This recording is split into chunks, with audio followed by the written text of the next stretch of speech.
Hi, I'm Dr. Pierce, and this video is going to be on how to make a simple XY scatter plot in Google Sheets.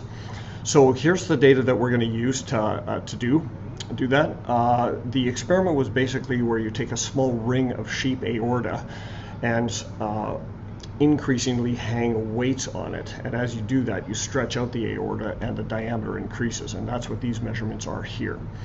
So the first glance at the data should tell you that we should be making a line graph or an XY scatter plot because the x-axis data, or the independent variable, is numerical and continuous. The second thing you should notice right away is that you should not be plotting all four of these trials.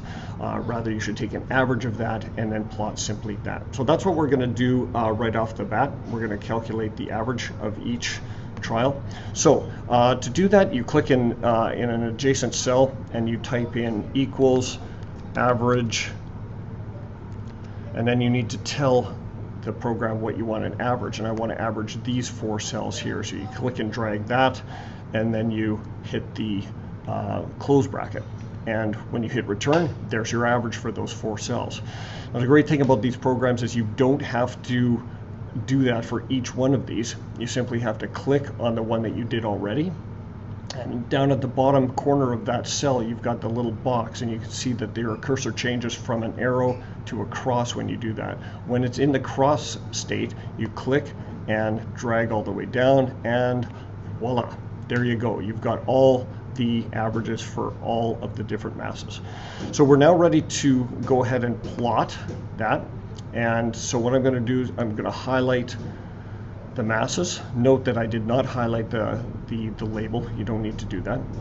And then holding down the command key, you then click and drag the second column that you want to plot. So this is going to put the mass on the x-axis and the average diameter on the y-axis. So let's go ahead and take a look at what our options are for that graph. Okay, so this comes up, and frankly, it's not what we want. So don't let the computer tell you what to do. So you want to kind of go under the chart types and have a look around. It is tempting to do a line graph, but I am going to recommend against that for almost all cases here, because if you click it, you'll notice you've got two lines here, not one, and it's really not what you want. And so you got to start fiddling around with here, and it's just not worth it. So I'm going to suggest that you head straight down to the XY scatter plot option and click that. And now we've got a graph that looks good, and that's something that we would like to continue with. Now, once you have the basic points plotted, you want to head to the customization tab, because that is going to allow you to change a whole bunch of different features of the graph. So the first thing you want to do is add a title. So you want to think about what would be a good title for this graph. I have already I've already put one in here, and so you can read that, and it's pretty decent. So we can continue on from there. The next thing you want to take a look at is the legend. Now, the legend is what's going on up here, and I don't particularly like it there because it looks like this is an extra dot on the graph. So I am going to simply get rid of that, and there it's gone. However, you can keep it and you can label it if you want. That's another option. If you scroll a little farther down, you're now looking at the different axes, and you've got under here, you've got the horizontal axis, which is going to change everything on the x, and you've also got the left vertical, which is going to change everything on the y. So let's deal with the horizontal one first. So you need to have an axis label, so I'm going to label these as mass and include the units in brackets there. I can change the attributes of that, the font size, the color, anything like that. I can also change the grid lines. So at the moment I've got 5 grid lines down. There's nothing wrong with that, but if you want a few more, you can go ahead and add some. I think that looks kind of good, so I'll leave that. And now we're done with the x-axis, so we scroll back up and are now going to deal with the y-axis, or the left vertical one. So again, we need a title on there, or a label, so I'm going to label that diameter, and that is in centimeters, so don't forget your units.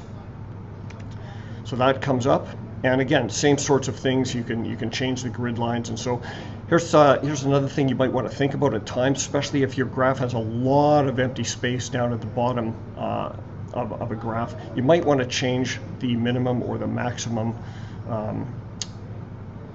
numbers on the scale. So I could change this to 1, and that would bring everything down a little bit. I don't think it makes a huge difference in this case, but sometimes it can really make your graph look a lot better. But I'll just leave it originally like that.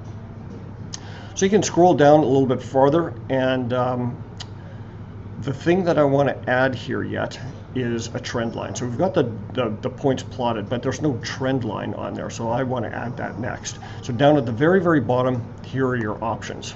So I'm going to, and you can play around with this. I'm going to hit the linear one, and that is definitely not what we want. It just doesn't follow the data very closely. Okay? Remember, you don't want to connect the dots, but neither do you want to just make stuff up that's not really there. So if we try exponential, same sort of thing. Doesn't really do much in terms of what I like. Oftentimes when you're looking at curved trends, you're going to want to go to the polynomial. It's not always going to be perfect, but in this case, it looks pretty darn good.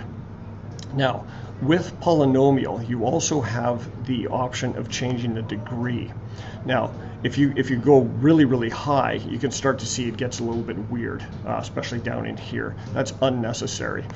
So you can play around with it until you find one you like. And I actually end up liking number 3 on this one. Okay, it shows the trend nicely curving up. It hits a number of points, but not all of them.